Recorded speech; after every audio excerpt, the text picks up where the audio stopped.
Ladies and gentlemen, welcome to the press conference with President of the Republic of Lithuania, Gitanas Nauseda, and Alexander Stubb, President of the Republic of Finland.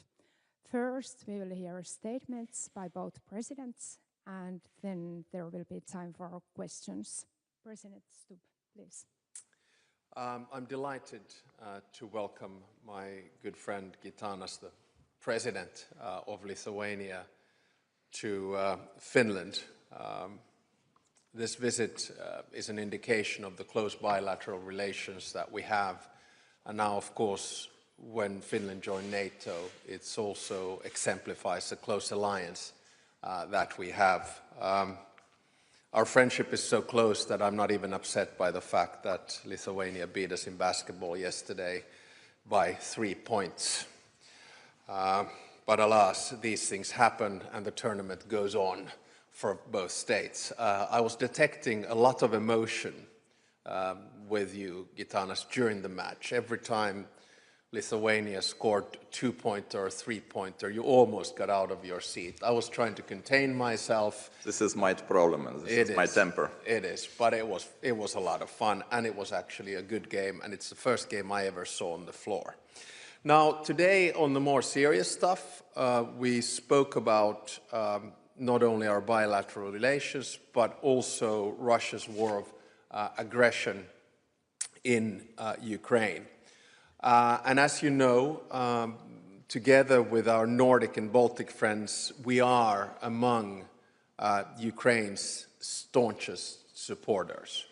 We have obviously a security interest in doing that, but I think we also have an emotional attachment due to our history. We will be meeting in the format of NB8 tomorrow in Copenhagen, hosted by the Prime Minister of Denmark, together with President Zelensky. And I will be flying from there to Paris, where there'll be a meeting by video and partially physical with Volodymyr Zelensky, chaired by the President of France on the coalition of the willing. When you look at the Nordic and Baltics, last year we provided over 26 billion euros in military, financial and humanitarian support, and almost the same amount has been pledged this year. And I think it was you, Gitanas, who said that if we look at the number 1 and 2 contributors to Ukraine over the war, number 1 has been Germany, and number 2 is actually NB8 combined. And there is a reason for that, and I would especially like to thank Lithuania for its input.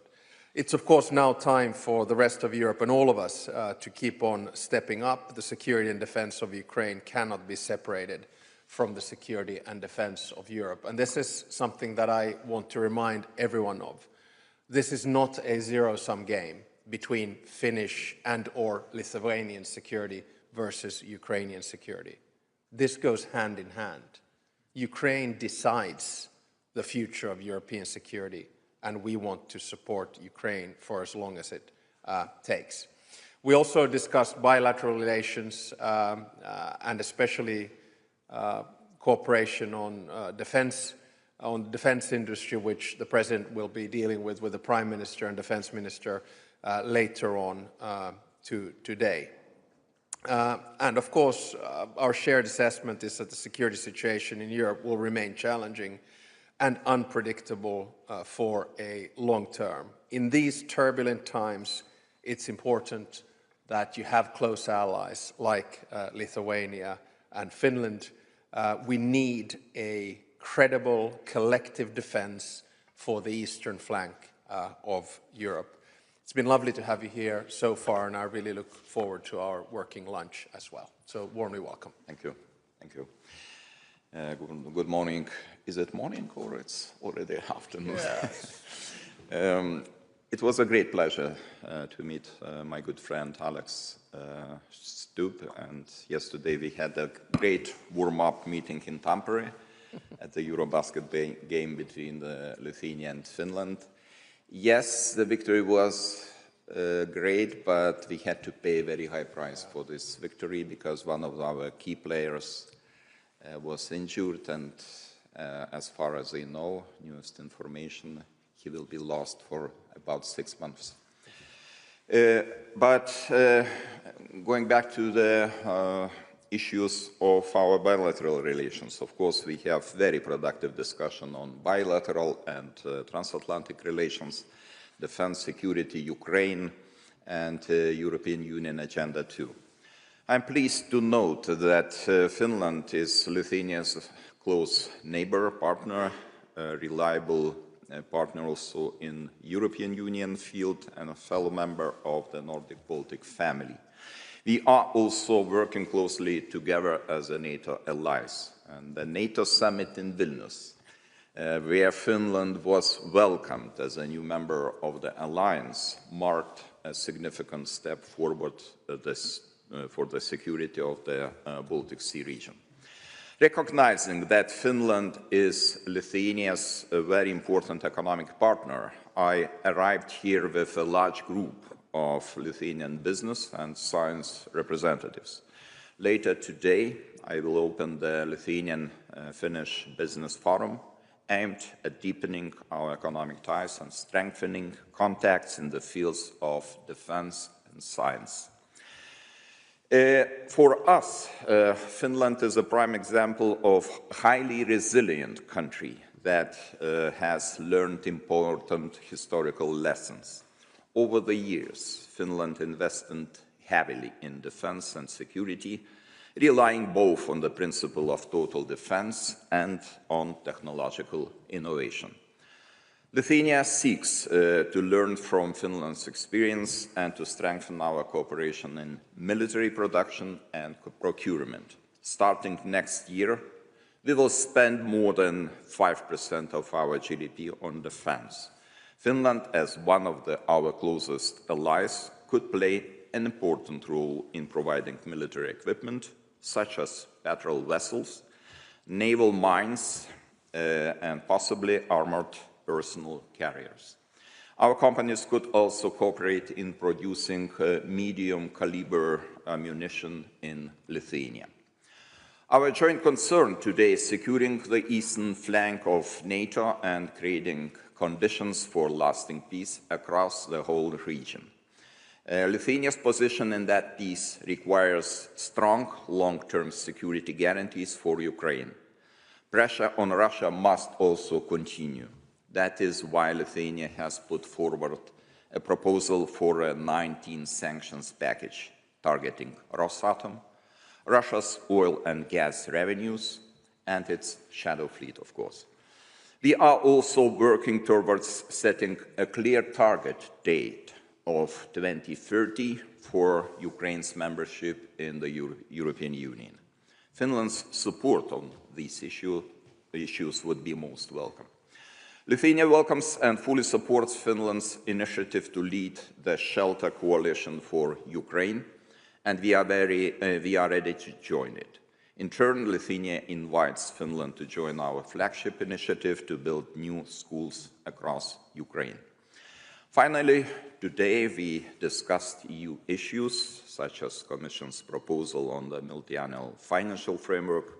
Lithuania welcomes the proposed significant increase in financing for military mobility, as well as provisions for safeguarding the EU's eastern border. Our position is that defense investments must be at the forefront of EU priorities, and EU financing should reflect the real needs of European security. On all these issues, I am happy to note that our countries agree more often than not. The strong friendship and partnership we enjoy make us stronger, more resilient and prosperous. And I'm certainly expecting President Stubb to visit Lithuania in the near future. Thank you. Thanks, and that reminds me, I forgot to mention one thing, and that is that I've received an invitation to do a state visit in Lithuania, and I really look forward to that together with Susanne. So thank you very much for a kind invitation. Let's make it happen, latest 2026. Thank you. First question goes to Finnish broadcasting company Teemu Juhola. Yes, thank you. Mr. President Nausėda, what kind of role will Lithuania have in the future security guarantees for Ukraine? I think we should talk about the security guarantees of concrete individual countries and security guarantees of coalitions or collective security guarantees. As individual member of international society, Lithuania is one of the staunchest supporters of Ukraine, not only militarily but also politically. This means that, according to our agreement with Kiev, we agreed to spend at least 0.25% of our GDP as a support to Ukraine. But actually, if I look backwards, de facto we invest even more, up to 0.3% of our GDP.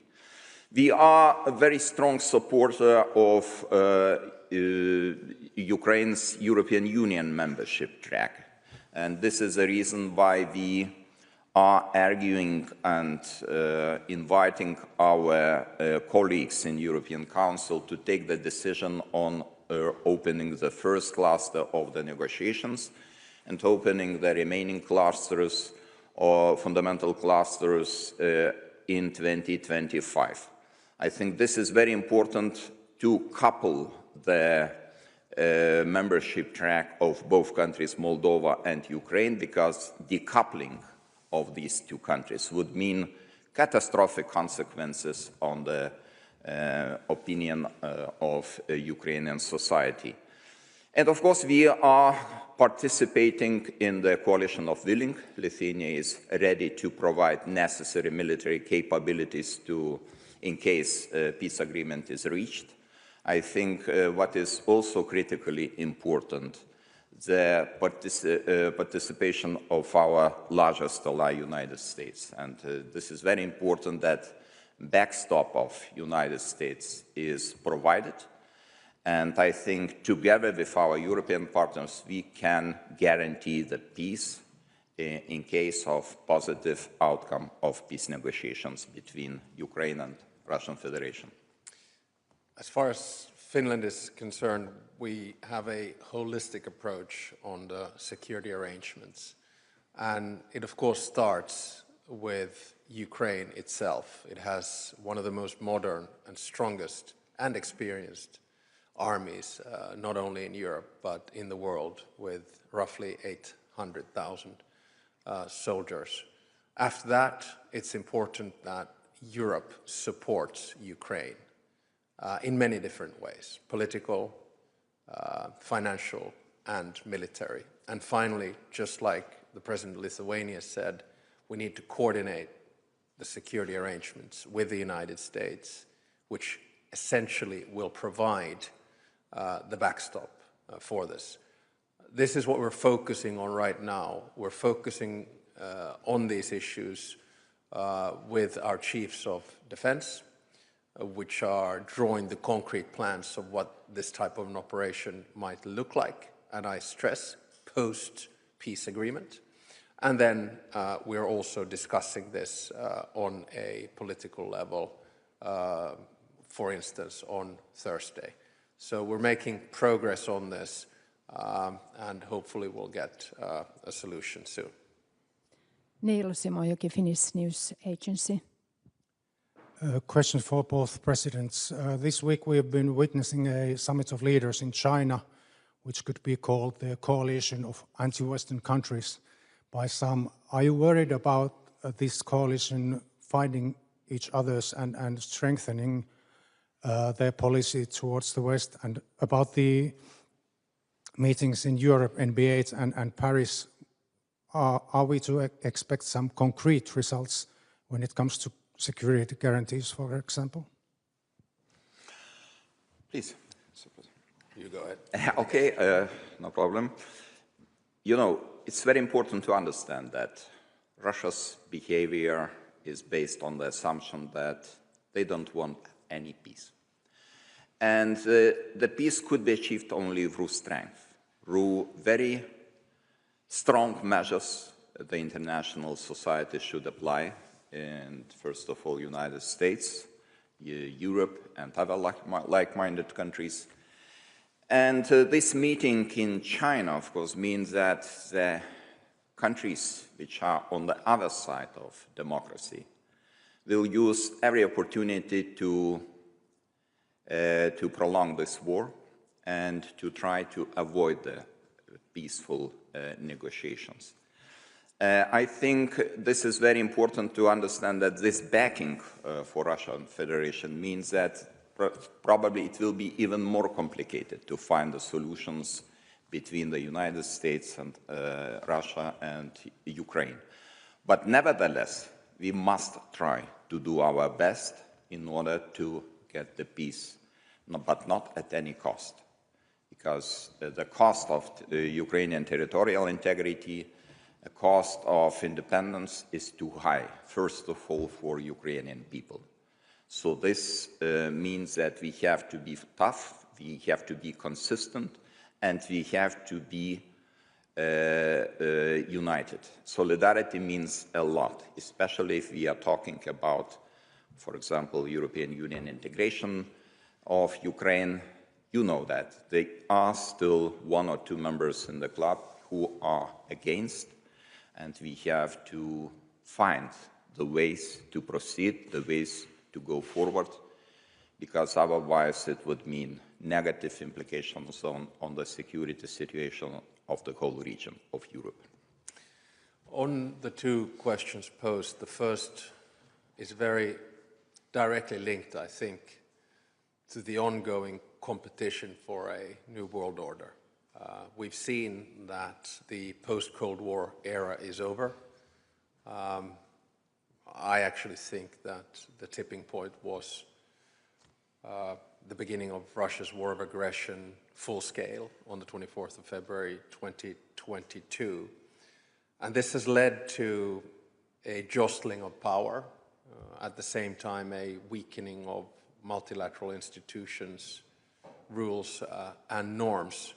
And the narrative put forward from countries in the global East, namely China and Russia, is that multipolarity will provide a solution for a peaceful coexistence and global cooperation.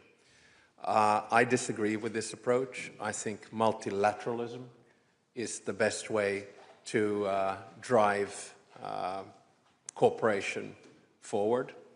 What we saw with the Shanghai Cooperation Group is what we have been seeing in the sidelines for a longer time. There's an attempt to undermine the unity of the global West. And my message, not only to my European colleagues, but especially to the United States, is that if we don't drive a more cooperative or dignified foreign policy with especially the global South, the likes of India, we're going to lose this game. So I think this meeting in China on Sunday and Monday is a good reminder to all of us in the global West what is at stake. We're trying to preserve the remnants of the old order, and that's what it's all about. Otto Rantanen, Ilta-Sanomat. Thank you. A question for Mr. President Stubb. Are the negotiations between Zelensky, Trump and Putin off the table, or is there still a chance that they will happen, and how? I spoke to President Zelensky a couple of times last week, and if I recall correctly, I spoke with President Trump on Saturday as the deadline for the bilateral agreement was approaching, which was yesterday.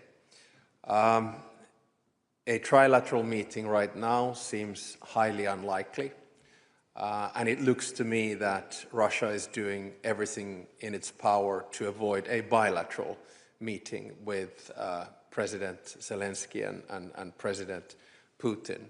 So therefore, I think right now the wise thing for us to do is to focus on the security arrangements.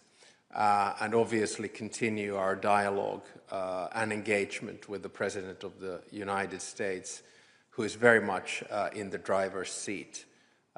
He is working towards peace, but as we can all see, President Putin is testing everyone's patience, not only over the weekend, but in general.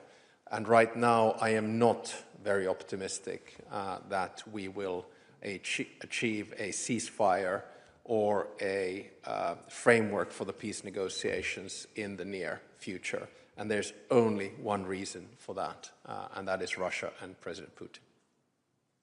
And last question to Niilo Simojoki, Finnish News Agency. Hopefully not totally surprisingly, a domestic question for President Stubb. Finnish government has been embroiled in discussion about immigration and how to speak about it. What do you think about the situation, and in your view, have the limits of decency or racism been crossed in these comments by Mr. Keskisarja, for example? I pride myself in the fact that Finland is a modern, open and tolerant society. Our success has been based on equality, justice and the protection of minorities, including human beings who have moved to Finland at a later stage in their lives. As President of the Republic, I will always defend human rights, fundamental rights, and the treatment of each and every individual with dignity and respect. Racism has no place in Finnish society. Thank you for the participation. Press conference has ended. Thank you. Let me see, these are new, hold on. Very impressive. This is the first time I see the new podiums, no? They're quite